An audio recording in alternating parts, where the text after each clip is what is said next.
আসসালামু আলাইকুম everyone, welcome back to my channel beauty cooking. আজকে আমি নিয়ে এসেছি বেলে মাছের একটি সহজ রেসিপি। আর আমি এই মাছটি রান্না করেছি রেস্টুরেন্ট স্টাইলে। আশা করছি আমার এই রেসিপিটি আপনাদের ভালো লাগবে আর আপনারা প্রথম থেকে শেষ পর্যন্ত আমার এই রেসিপিটি ফলো করবেন। আজকে আমি সামুদ্রিক বেলে মাছ রান্না করব। এর জন্য আমি বেলে মাছ নিয়ে নিয়েছি। দেখুন, সামুদ্রিক বেলে মাছগুলো অনেক সুন্দর লম্বা হয়। এবার আমি মাছগুলোকে ধুয়ে কেটে পরিষ্কার করে নিব। এখন আমি ফ্রাই প্যানে তেল দিয়ে দিয়েছি এবং দিয়ে দিচ্ছি 1 কাপ পরিমাণ পেঁয়াজ কুচি। পেঁয়াজ কুচিটাকে আমি বাদামি করে ভেজে নিব। এটাকে বাদামি করে ভেজে নেওয়ার পর আমি এর মধ্যে দিয়ে দিচ্ছি 1/2 কাপ পরিমাণ পেঁয়াজ বাটা, 5 থেকে 6টি কাঁচামরিচ বাটা। এবার একটু নেড়েচেড়ে নিচ্ছি যাতে এর থেকে কাঁচা ভাবটা দূর হয়ে যায়। দিয়ে দিচ্ছি পরিমাণ মতো লবণ, আদা জিরা বাটা 1 টেবিল চামচ পরিমাণ,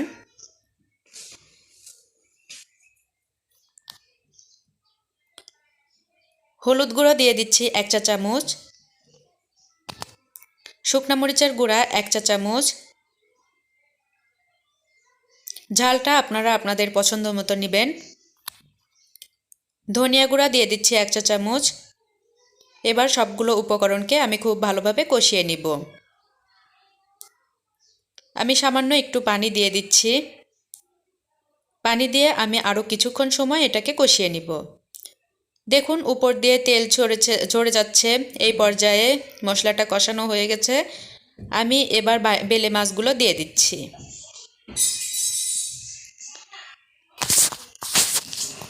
এবার বেলে মাছগুলোকে আমি আলতো করে এভাবে বেলে মাছের উপর মশলা দিয়ে দিচ্ছি। এটাকে খুব বেশি নাড়াচাড়া যাবে না, না হলে এটা ভেঙে যেতে পারে। আলতো করে আমি মশলাগুলো মাছের উপর দিয়ে দিচ্ছি।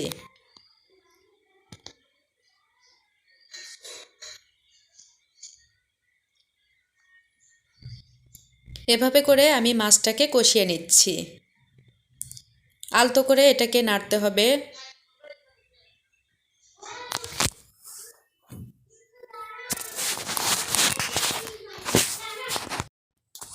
মাছটা কষিয়ে নেওয়া শেষ হয়েছে। আমি এবার সামান্য পরিমাণ পানিটা দিয়ে মাছটাকে সিদ্ধ করে নিব।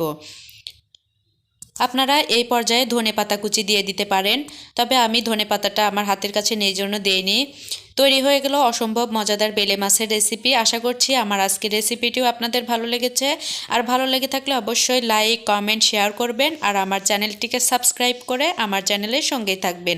আমি আজকের মতো ভিডিওটি শেষ করছি। সবাই ভালো থাকবেন। আল্লাহ হাফেজ।